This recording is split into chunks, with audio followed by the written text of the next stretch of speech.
Maths के लिए अगर आपको प्रॉब्लम आ रही है, मैथ्स बहुत सारे लोगों को हार्ड लगता है और उनसे नहीं बनता है, तो भाई प्रॉब्लम इसमें आपकी नहीं है, गलती आपकी नहीं है। हो सकता है आप सही तरीके से नहीं पढ़ रहे हो, मैथ्स का भी एक तरीका है, हो सकता है आप उस तरीके से ना कर रहे हो।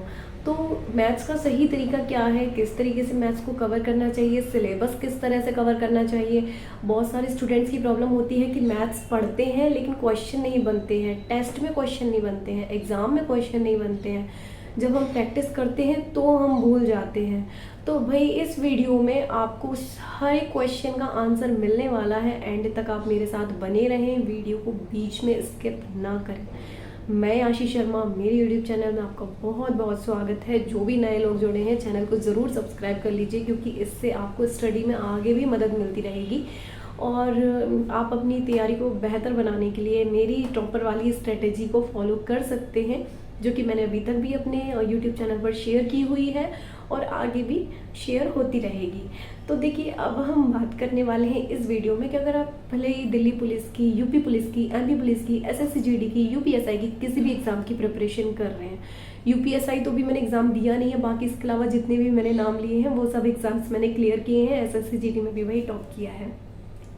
तो देखिए, अब हम बात करने वाले हैं मैथ्स क्यों प्रॉब्लम बनता है। क्योंकि मैथ्स में आप लोग क्या प्रॉब्लम करते हैं, मतलब एक छोटी सी दिक्कत हो जाती है कि जब आप मैथ्स को पढ़ते हैं, मान लीजिए आपने चैप्टर पढ़ा है परसेंटेज। अब परसेंटेज को पढ़ने के बाद में आप उसको, एक सेकेंड, हाँ ठीक है, परसेंटेज को पढ़ने के बाद आप क्या करते हैं, आप ये सोचते हैं कि जल्दी जल्दी से सिलेबस को कंप्लीट कर लेते हैं, जल्दी जल्दी से सिलेबस को ख़त्म कर लेते हैं। तो जबकि ऐसा जो है होता नहीं है, जितना आप सिलेबस को कंप्लीट करने के पीछे भागते हैं उतनी ही चीज़ें आप भूलते जाते हैं। तो इसको आपको क्या करना चाहिए, आपने जैसे मान लीजिए परसेंटेज पढ़ा, इसके साथ में अब आपको चैप्टर ख़त्म होते ही नए चैप्टर की तरफ नहीं भागना है।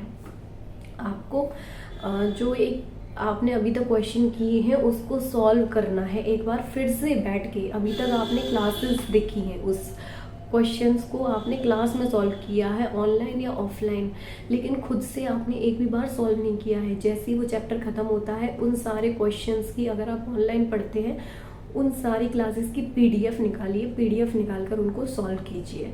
फिर वो आपसे क्वेश्चन अगर बन जाता है तो आप आगे बढ़ जाइए, नहीं बनता है तो उस क्वेश्चन की जो वीडियो है उसको आप फिर से देख लीजिए। मान लीजिए परसेंटेज की क्लास 3 जो थी, इसमें आपको क्वेश्चन नहीं बन रहे हैं तो आप फिर से उसको देखिए। फिर अगर वो बन रहे हैं तो लास्ट में जो आपको प्रैक्टिस शीट दी जाती है, उस प्रैक्टिस शीट को लगाइए और साथ के साथ आप मॉक टेस्ट लगाइए, चाहे आप टेक्स्ट बुक पर लगाएं, कहीं भी लगाएं, मॉक टेस्ट आप लगाइए। इसके साथ में आप एक एडिशनल चीज़, अगर आपके पास टाइम है तो आप ये कर सकते हैं कि आप प्रीवियस ईयर क्वेश्चंस लगा सकते हैं चैप्टर वाइज। मिक्स नहीं लगाने, क्योंकि मिक्स तब लगाए जाते हैं जब हमारा पूरा सिलेबस कंप्लीट हो जाता है। तो अभी आपने केवल एक चैप्टर कंप्लीट किया है तो आप कोई ऐसी बुक देख लीजिए मार्केट में अवेलेबल हो जिसमें chapter wise previous year question दिए हों, या फिर आप टेक्स्ट बुक पर ऑनलाइन भी आप लगा सकते हैं प्रीवियस ईयर और मॉक टेस्ट। इसके साथ में जब आपका चैप्टर पूरी तरह से कंप्लीट हो जाता है तब जाके आपको नेक्स्ट चैप्टर पे आना है। नेक्स्ट चैप्टर पे आने के बाद ऐसा नहीं करना है कि पिछले वाले चैप्टर को एकदम क्लोज करके रख दो, बिल्कुल उसको याद ही ना करो, क्योंकि आप किसी भी चीज़ को भूल जाओगे तो वो आपको भूल जाएगा। तो आप जब नए चैप्टर पे आते हैं, सेकंड चैप्टर पे आते हैं, तो आपको उस टाइम पर बीच बीच में पिछले चैप्टर के भी कुछ क्वेश्चंस मॉक टेस्ट में लगाते रहना है, जिससे कि आप उसका कॉन्सेप्ट ना भूलें। फिर मान लीजिए आप थर्ड चैप्टर पे आते हैं, तो आप थर्ड चैप्टर के क्लासेस अटेंड कर रहे हैं, साथ में प्रैक्टिस कर रहे हैं। जो क्वेश्चंस हैं, जैसे आज टीचर ने कुछ पढ़ाया, आपने उसकी क्लास अटेंड की, शाम को उसकी पीडीएफ निकाली, पीडीएफ से खुद क्वेश्चन सॉल्व करने की कोशिश की। इसके साथ में आपने जो पिछले 2 चैप्टर पढ़े हैं, कुछ उसके भी क्वेश्चन लगाए। जिससे कि आप उसको ना भूलें। इस तरह से आपका आगे का भी कवर होता रहेगा और आप पीछे के चैप्टर्स को भी नहीं भूलेंगे। तो मैथ्स का जो बेस्ट तरीका होता है वो ये होता है। अगर आप अभी तक गलती कर रहे हैं तो आगे ना करें, और आप मुझे फॉलो कर लीजिए, सब्सक्राइब कर लीजिए, और सब्सक्राइब बटन और बेल आइकन दबा दीजिए, जिससे कि आगे आपको स्टडी रिलेटेड जो भी आपके डाउट्स हैं वो सॉल्व होते रहें और एक बेस्ट स्ट्रैटेजी आपको मिलती रहे, आपकी भाषा में आपको जो है एक अच्छी एडवाइस मिलती रहे, बहुत सिंपल लैंग्वेज में। क्योंकि मुझे पता है कि एक स्टूडेंट को किस तरह से डाउट आते हैं और उसको किस तरह से क्लियर करना होता है, क्योंकि एक स्टूडेंट की लैंग्वेज भी एक वही समझ सकता है जो स्टूडेंट रहा हो। तो ये है आजकल जो तरीका है मैथ्स को बेस्ट बनाने का। किसी भी एग्ज़ाम की आप तैयारी कर रहे हैं, इसको फॉलो करके देखिए, आपको फ़ायदा ज़रूर मिलेगा।